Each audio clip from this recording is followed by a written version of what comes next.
kita cuma perlu dua ini untuk pengembangan website. Dan untuk yang pertama kita akan start Apache aja dulu.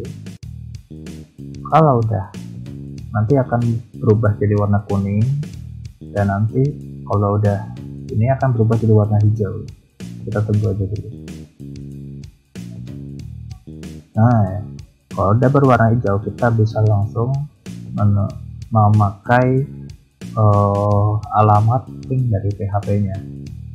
Nah, bagaimana cara mengetes apakah Apache yang kita download, apakah XAMPP yang kita download ini sudah benar konfigurasinya? Kita bisa ngecek di buka web browser kalian, terus ketik localhost saja. Nanti langsung muncul ke dashboard. Nah, kalau tampilannya kayak gini, teman-teman udah sama kayak gini, itu berarti udah benar ya teman-teman. Nah, jadi kendalanya itu teman-teman itu nggak ada tulisan nggak bisa di sininya, itu karena port di 80 biasanya teman-teman udah kepake kalau teman-teman udah download Skype. Kalau Skype itu portnya memakai port yang sama dengan XAMPP untuk port localhost ini. Caranya nanti teman-teman bisa config terus ganti di Apache-nya, nanti akan keluar nih notepad kayak gini. Terus teman-teman bisa ganti di sini tulisan 80, nanti diganti sesuai yang teman-teman mau ya. Tapi kalau karena aku nggak download Skype, jadi aku akan gunain 80 aja ya. Terus bagaimana cara kita untuk pengodingannya? Nah, yang perlu teman-teman tahu, setelah kita download XAMPP ini, dimana kita akan menyimpan file-file di kita untuk mengoding. Nah, teman-teman bisa mulai buka ini apa namanya,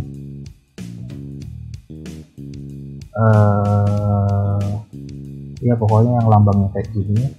Terus teman-teman bisa buka ke localdisk C, karena kalau teman-teman tadi XAMPP-nya download secara default sesuai saran saya, terus nanti di sini akan muncul folder namanya XAMPP, klik aja. Nah, di sini ada banyak file, ada banyak folder. Teman-teman jangan coba-coba untuk mengubah file dan folder di sini, apalagi menghapusnya. Yang perlu teman-teman tahu adalah di sini klik yang htdocs ini, klik 2 kali, dan ini adalah tampilan dari teman-teman. Di sini kelihatannya kayak banyak ya, ini karena saya udah pernah pakai sebelumnya. Kalau teman-teman belum pernah pakai sebelumnya, ini bakal nggak kosong. Ada beberapa folder kayak dashboard, img, global user, dan XAMPP. Itu nggak apa-apa, nggak usah dihapus, karena itu buat apa? Itu buat ini ya, buat bikin web yang ini. Jadi ngetik localhost terus langsung ke sini. Nah, sekarang aku mau kasih tahu kalau setiap kita bikin pengodingan itu nanti akan disimpannya di sini secara langsung.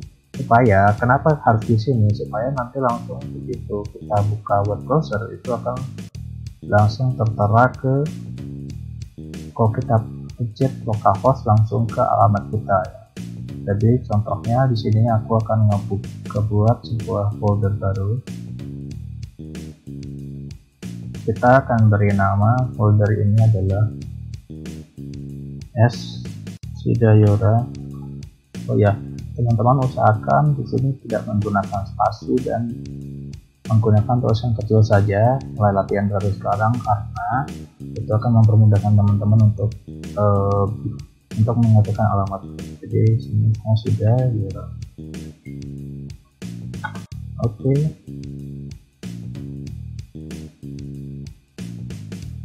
Terus kita kembali ke web browser. Di sini saya akan mengetikkan alamat di mana kita menyimpannya adalah localhost / folder yang tadi kita buat. Foldernya apa namanya? Sidayora. Nah, Kalau teman-teman sama kayak gitu, maka teman-teman udah benar ya.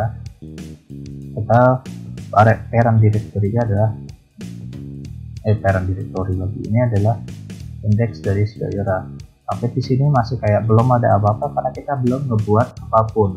Nah, untuk ngebuat sebuah website, teman-teman perlu ngebuka satu lagi aplikasi yang sudah kita download, namanya Sublime Text.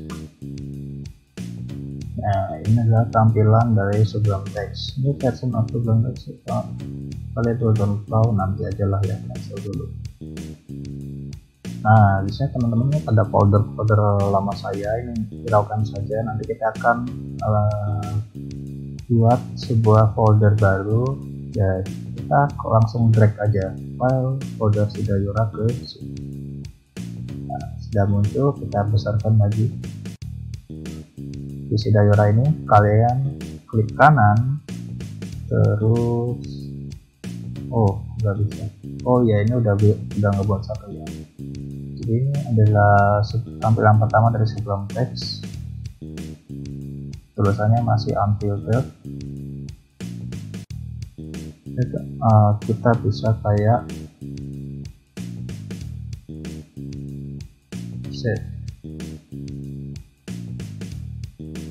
save-nya di tempat tadi, kita cmpp Autodocs Sidayora.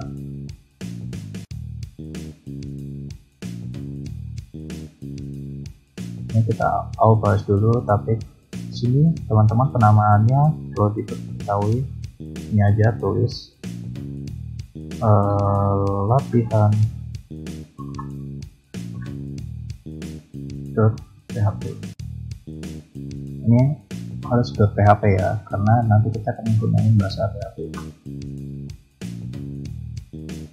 Nah, sini udah muncul ininya, berarti ini udah muncul, kita bisa langsung download .php. Dan cara tahu gimana ini udah benar kita pakai bahasa PHP aja, kita lihat di pojok kanan bawah ini ada tulisannya PHP. Ini bisa diklik teman-teman kalau mau ganti ke bahasa-bahasa yang lain. Ada MATLAB, Pascal, Perl, ada Python, ada, nanti kita akan punya PHP cuma HTML aja, tapi sekarang kita akan punya PHP dulu. Nah, bagaimana cara untuk pengurusan PHP? Tetap untuk pengurusan PHP ada selalu diawali dengan kurung siku PHP. Mohon maaf, salah. Itu udah dikasih tahu ya. Enaknya pakai Sublime Text ini langsung dikasih tahu kalau kita salah ya. Kurung siku tanda tanya PHP. Lalu nanti kita ketikkan mau apa, terus kurung siku, terus tanda tanya kurung siku. Ini adalah format dari penamaan dari PHP. Misalkan kita di sini mau nulis, ini boleh di enter aja, terus di sini kita mau nulis untuk ngeprint sesuatu di halaman website, kita menuliskan echo.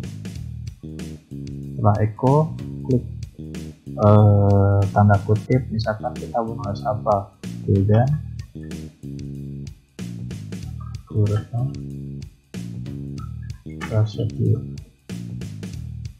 atau kayak biasa aja lah, kayak hello world. Biasanya kan orang kalau belajar programming kan hello world. Jangan lupa ini diakhiri selalu diakhiri dengan titik koma. Terus ini kita save dulu. Ini kan tandanya bulat gini. Kalau kita save nanti akan tandanya akan berubah jadi kayak gini. Artinya ini udah kita save. Sekarang kita lihat di index of Sidayora, kita refresh lagi. Di sini ada file latihan 1.php, artinya file yang baru kita buat itu sudah ada, dan kita bisa langsung klik aja. Nah, muncul deh tulisan hello world. Jadi fungsi echo itu untuk ngeprint apa yang ingin kita tulis di website kita, tapi ini masih sederhana ya, karena ini kita masih menggunakan PHP aja. Nanti kita akan menghiasnya di versi berikutnya. Oke teman-teman, Mungkin kalau sampai sini masih bingung, teman-teman bisa pause, ulangin lagi videonya.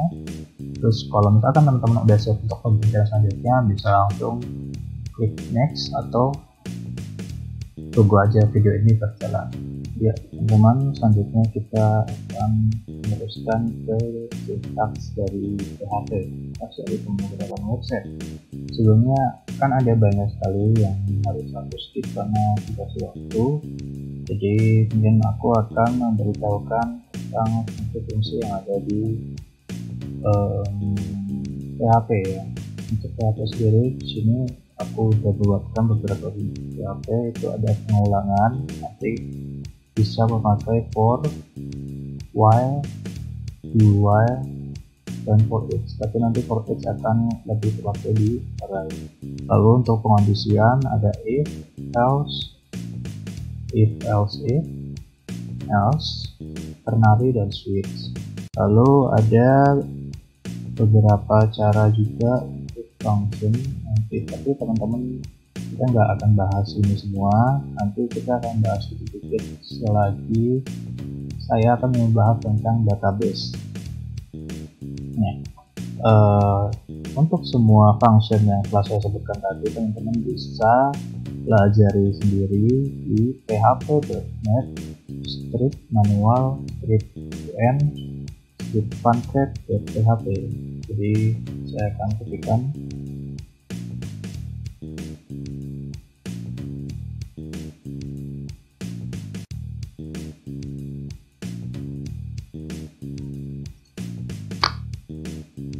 yaitu adalah php.net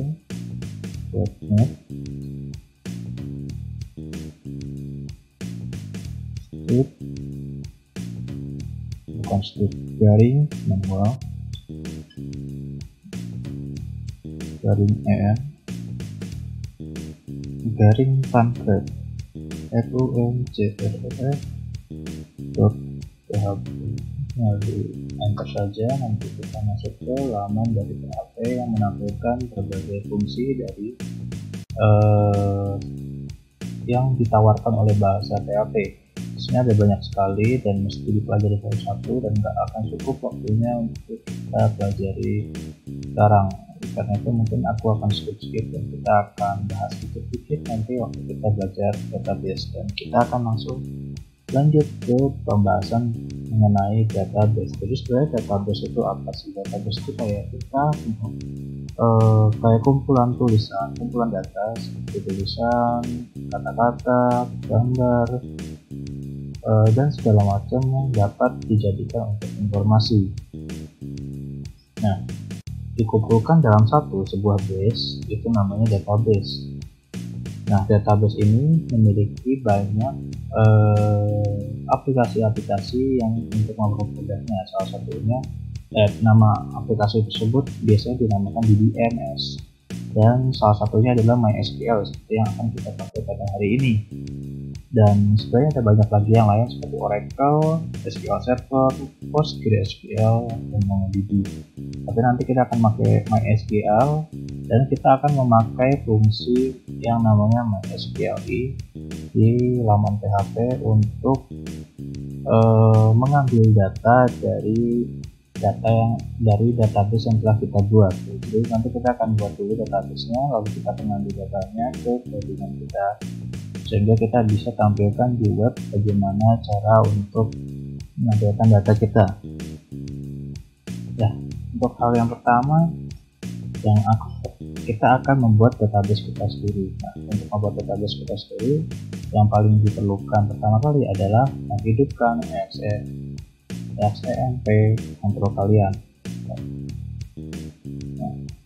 Nah, seperti yang telah aku sebelumnya, kita telah belajar tentang bagaimana menghidupkan Apache. Untuk menghidupkan bagaimana database, kita perlu menstart yang namanya MySQL, karena tadi kita udah bilang database yang DBMS yang kita pelajari adalah MySQL. Ini tinggal tombol start aja, dan itu langsung hijau tandanya kita sudah bisa memulai database kita. Ini kita minimizekan. Langkah selanjutnya apa? Teman-teman bisa langsung sampai ke laman web browser kesayangan kalian dan buka di sini localhost garing phpMyAdmin garing, dan teman-teman tinggal klik enter dan tunggu. Biasanya karena ini lama ya, tergantung di komputer teman-teman masing-masing. Nah, seperti yang teman-teman lihat di sini ada sebuah grafis di mana kita bisa membuat database.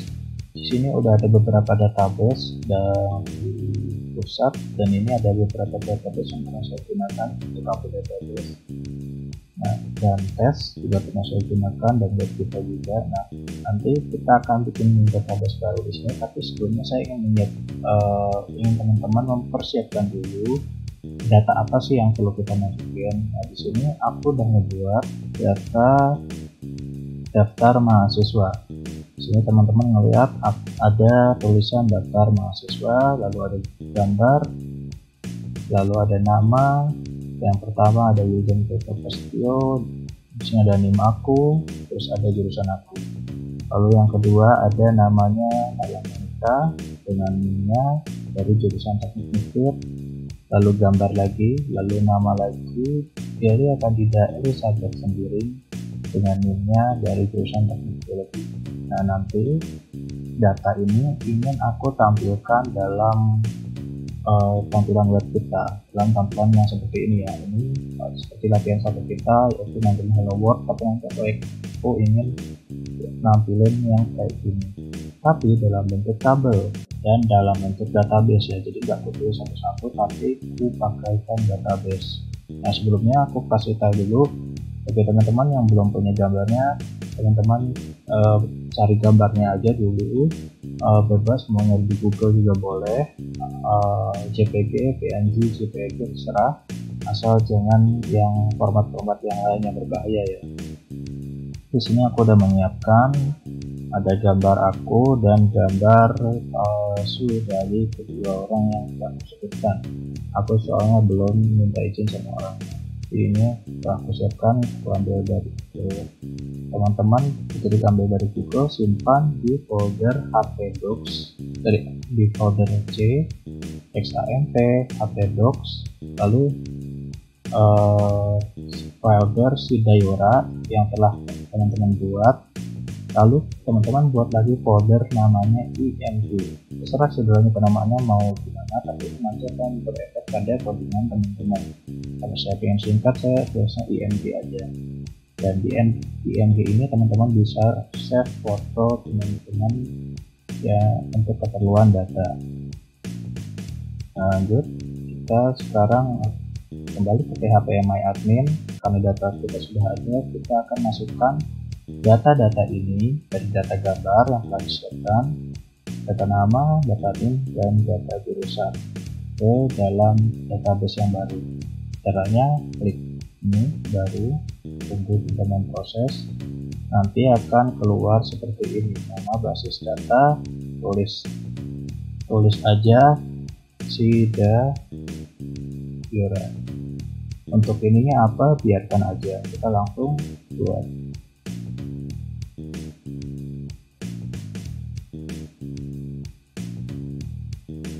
Database Sidayora telah dibuat. Sekarang kita harus membuat tabelnya.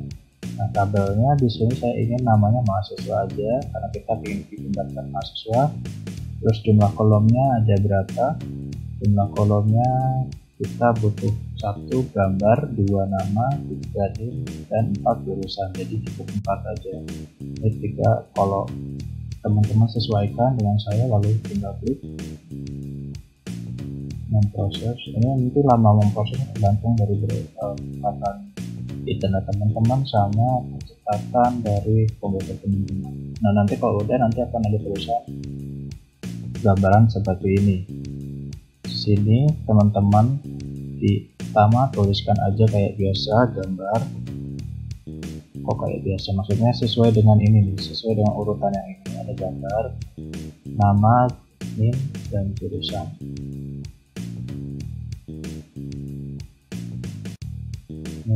dan seterusnya.